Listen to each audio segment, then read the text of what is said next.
जय परेश रणकांबळे. सर्वांना क्रांतिकारी जय भीम.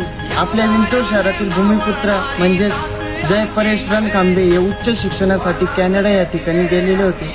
त्यांचे पदवीचं शिक्षण आज पूर्ण झालं आणि त्या निमित्ताने आपल्या सिद्धार्थ मित्र मंडळ विंचुरा यांच्यातर्फे सेलिब्रेशन करतोय आपण. तर त्यांना पुढील वाटचालीसाठी खूप साऱ्या शुभेच्छा. सर्वांना क्रांतिकारी.